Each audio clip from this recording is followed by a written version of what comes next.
Good morning. Good morning to all of you. Welcome to Legal Matters by Sai Babu Sukara. This video will be useful to the ethics students, particularly the final year boys, regarding senior advocates. Friends, you all know, according to section 16 of the Advocates Act 1961, there are only two classes of advocates: senior advocates and advocates, that's all. There is no cadre called as junior advocates, but normally we will be calling them as junior advocates. The topic has come before the Supreme Court, before the bench of Justice Abhay Srinivas Okha, Justice Ujjal Bhuyan, and Justice S.V.N. Bhatti, in the case of Jitendra alias Kalla versus State (National Capital Territory Region, Delhi). In criminal appeal number 499, actually this is a case in which a petition for special leave to appeal, CRL number 1499/2024, when it came for discussion on 13/5/2025, Honorable Bench gave certain opinion and gave certain directions also regarding the designation of the senior advocates. ఎందుకు ఇదంతా చెప్తున్నాను అంటే, చాలామంది senior advocate అనగానే మీకు already section 16-17లో కూడా చెప్పాను, he should not file vakalat, he should not prepare the so called pleadings అన్నాం. కానీ he need not file vakalat అని మీకు చెప్పడం కూడా జరిగింది. ఇట్స్ అ డెసిగ్నేషన్, గొప్పతనం. విత్ హిజ్ కన్సెంట్ 16లో, ఇప్పుడైతే దానికి అప్లికేషన్ పెట్టుకోమన్నారు. సో కాలం మారింది కాబట్టి ఆటోమేటిక్గా రకరకాల మార్పులు చేర్పులు వస్తూ ఉంటాయి. ఈ వీడియో చేయడం ముఖ్య ఉద్దేశం ఏంటంటే, ఏమయ్యా గతంలో సీనియర్ అడ్వకేట్స్ అంటే ఎవరు? Those who are practising before the high courts and supreme courts, that's all. మరి గ్రామీణ కోర్టులు ఏమయ్యారు? జిల్లా కోర్టులు ఏమయ్యారు? జిల్లా కోర్టులో అంత ఎఫిషియన్సీ లేని వాళ్ళ అనేటువంటిది నేను సుప్రీంకోర్టు మంచి మాట ఉదహరించింది. Very good. Why don't the senior lawyers of district courts be designated? Is it only for the high court? Is it only for the supreme court? Are they not efficient integrity people with integrity in the district courts? ఆ మాటకు వస్తే న్యాయం ఎక్కడ జరుగుతుంది? మీ అందరికీ తెలిసింది, కింద కోర్టులో ఏదైనా కాస్త న్యాయం అనేది జరుగుతూ ఉంటుంది. ఇది general opinion, right? So Jitender alias Kalla versus state NCT, ఇది అసలు కేసు గమ్మత్తైన కేసు. ఈ కేసులో ఈ సబ్జెక్ట్ వచ్చింది.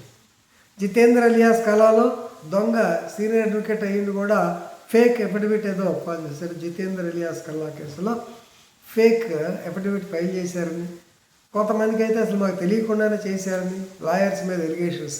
దాని మీద ఏమిటి ఇట్లా తయారవుతున్నారు, సీనియర్ లాయర్స్ కూడా ఇట్లా అయితే ఎట్లా అని, అసలు who is the senior lawyer అనే మాట మీద వచ్చింది. జితేంద్ర అలియాస్ కల్లాకి డెసిగ్నేషన్కి సంబంధం లేదు, అయినా సరే ఇలా వస్తూ ఉంటాయి, రైట్? నా సుప్రీంకోర్టు అది ఈ పాయింట్ మాత్రం గుర్తుపెట్టుకోండి.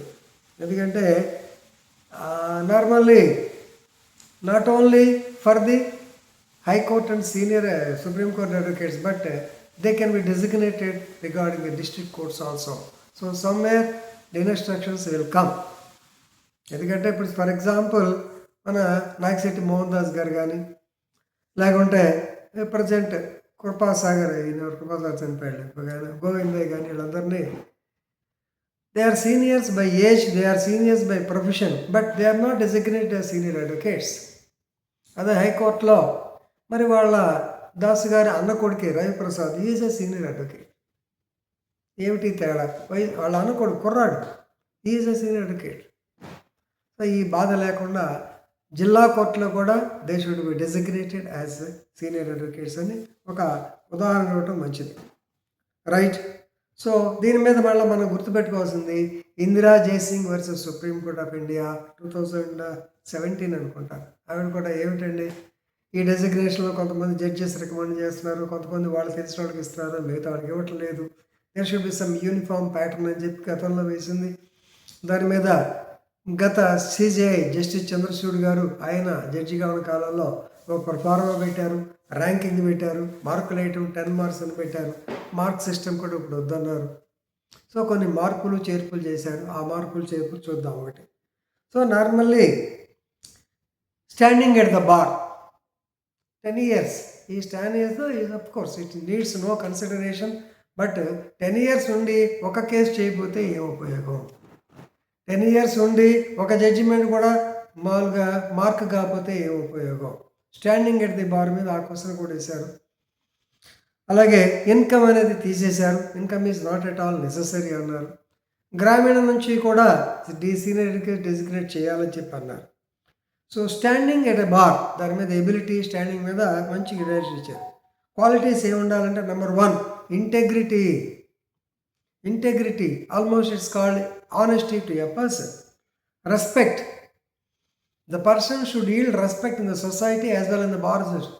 ఈయన లిటిగెంట్ అండి, ఇతను ఎప్పుడు అందరినీ కేకలేస్తుంటాడండి, ఉండకూడదు. You should yield respect. Third one confidence. Yes, you must confidently argue before the court. You must tell the court confidently. Then commitment to administration of justice and rule of law. This is very, I mean to say, ఇది ఫస్ట్లో ఉండాలి. Commitment to administration of justice, because he is officer of the court, and rule of law, very very important. And dependability. Oh, this man, yes, he is dependable. And it honesty, integrity, honesty దాదాపు ఒకటి. honesty అంటే judgemental capacity. Case బాగోకపోతే గట్టిగా శ్రమ పడాలి, case గట్టిగా ఉంటే పర్వాలి. Then communication skills they are very very important. రాబోయే కాలంలో తెలుగులో కూడా ఉంటుంది కాబట్టి ఇంగ్లీష్ పెద్ద దాని గురించి నేను ఉదాహరించలేను కానీ, బట్ ఒకటి మేమైతే చెప్పేది ఏంటంటే most of the judgements are drafted in English, most of the conversation are English, most of the procedures are going on English. So better to have the communication skills. దీనికి కూడా మీకు చెప్పాను, ఈ కమ్యూనికేషన్ స్కిల్స్లో మీరేం మాట్లాడాలో మొట్టమొదటి మీకు క్లారిటీ ఉండాలి. మీకు క్లారిటీ ఉండటమే కాదు, మీరు మాట్లాడేది ఎదుటి వాళ్ళకి అర్థం అవ్వాలి. ఎదుటి వాళ్ళకి అర్థం అవటే కాదు, ఎదుటి వాళ్ళకి అటెన్షన్ డ్రా చేయగలగాలి. ఏ సందర్భంలో ఏ మాట మాట్లాడాలో తెలిసి ఉండాలి. That is the communication skill. I told you in the class number of times. Right. So practice of 10 years definitely application పెడతామంటే అప్లికేషన్లో రాస్తే it is taken as consent. Second, diversity and inclusive process. This is also very very important. ఈ diversity inclusive ప్రాసెస్లోనే ఈ యొక్క కింద court వాళ్ళు కూడా పెట్టమని చెప్పి అన్నారు. ఇంక్లూడ్ దెమ్ ఎందుకంటే not only high court and supreme court but diversified. ఇంకో డైవర్సిఫైడ్ యాక్టివిటీ ఏంటంటే స్పెషల్ నాలెడ్జ్ ఇన్ ఆర్బిట్రేషన్. వాళ్ళ కుర్రాళ్ళే లేటెస్ట్ జనరేషన్ అంతా బ్రహ్మాండంగా చేస్తున్నారు. Special knowledge in arbitration. తర్వాత ఇన్సాల్వెన్సీ అండ్ బ్యాంక్రప్టసీ. మీకు ఎన్క్లాట్లు లేకుంటే ఎన్సిఎల్టీలు ఎన్ని వచ్చినాయి కదా, insolvency, IBC code. Then company law, very very important. Company law నన్ను అడిగితే నేను ఏం చెప్తాను? How foreign company invest, what is the duty of the secretary, legal secretary లేకపోతే మామూలు సెక్రటరీ, ఇవన్నీ నాకేం తెలియదు. Actual company law you should no. Experts ఉంటారు కంపెనీ లా. చార్టర్డ్ అకౌంట్స్ ఉన్నారు, రాజేష్ కొండూరి లా చేశారు కదా, ఆల్రెడీ చార్టర్డ్ అకౌంటెంట్. లా చేశారు, ఆటోమేటిక్గా వీళ్ళు ఫ్లరిష్ అవుతారు.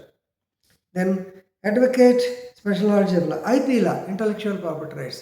మన ప్రిన్సిపాల్ గారు ఎప్పుడు చెప్తుంటాడు, intellectual property rights very very important. Maybe copyright act, maybe ఏమంటారు ఐపీ ఇది ఉంది కదా ముద్ర పెట్టేది, జిఐ, ఆ తర్వాత సడన్ గుర్తు రావట్లేదు అది. ఇలాంటివన్నీ వెరీ ప్లాంటేషన్ కాదు. సరే, okay, I will tell you later. నీకే తెలుస్తుంది. ఇన్సాల్వెన్సీ, ఇంటలెక్చువల్ ప్రాపర్టీలో patent act, designs act, very very important. Then tax law, this is also having wide. ఎందుకంటే జిఎస్టీ వచ్చిన తర్వాత tax laws become very very famous. Ability గురించి fairness, respectable behaviour, decency, decorum. Then highest standards of ethics and etiquette. Already told you etiquette గురించి. Ethics అంటే చెప్పాము, etiquette అంటే suppose judge గారు రాత్రికి హైకోర్టు చీఫ్ జస్టిస్ గారు వస్తున్నారు, we are all arranging a dinner, please come అంటే చెప్పులు వేసుకెళ్ళకూడదు, స్లిప్పర్స్ వేసుకెళ్ళకూడదు, లుంగీ మీద పోకూడదు, అది చెప్పింది. Pro bono work, definitely pro bono means nothing but legal aid. లాయర్గా కొన్ని చేయాలి. And you must carry respect in the legal fraternity. ఇది కొంచెం కష్టమైన పని, రైట్? ఎనివే, ఎందుకంటే లీగల్ ఫ్రెటర్లో ఒకళ్ళు మంచి అంటే వెంటనే రెండో వాళ్ళు చెడ్డ అంటారు, వాడు బోడి అంటారు, రకరకాలు మాట్లాడుతుంటారు. Then standing at the bar, దీని మీద కొంచెం కాంట్రవర్సీ వచ్చింది. ఎనివే 10 years మీద పర్లేదులే, ఎందుకంటే long standing is not only the years spent in the court need not be take into consideration. How many judgements have been అయి తెలియాలి, right? So కాబట్టి even lower courts lawyers also definitely they may be having extraordinary skills. They can't be treated unfairly. So they should also be given the so-called senior advocates designation. Okay. With this, I am concluding very important topic. Thank you.